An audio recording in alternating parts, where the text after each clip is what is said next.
The entire thing has been a witch hunt. Robert Mueller's an honorable man, and hopefully he'll come up with an honorable solution.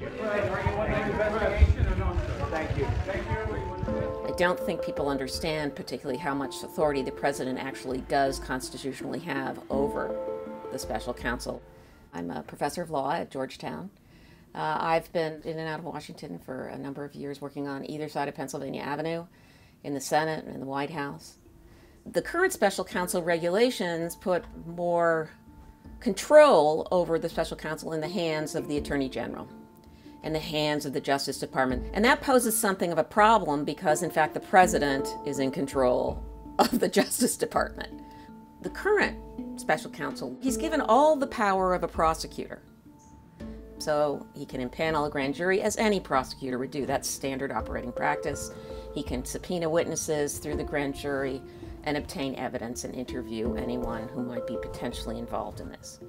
He is subject to the scope of the investigation, however, that the Deputy Attorney General identified in appointing him. If the special counsel finds crimes of something he does not think is within his job description, as the letter was written by the Deputy Attorney General, he'll have to go back and ask for more authority. That's one limit. The second limit is if that he finds anything that's significant, he must inform the Deputy Attorney General, Rod Rosenstein. They would be the first to know if the grand jury were to return a true bill, which is to say, to indict any individual. This would also include other things, though. For example, calling witnesses who were very senior in the administration, which would cause an interest in the media and other kinds of things.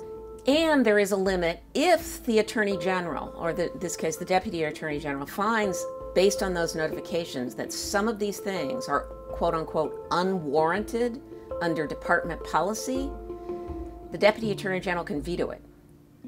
The current special counsel law is actually a set of regulations. It is not a statute, and there's a big difference. Since it's a regulation within the executive, it means that the president can in fact tell the Attorney General to change the rules.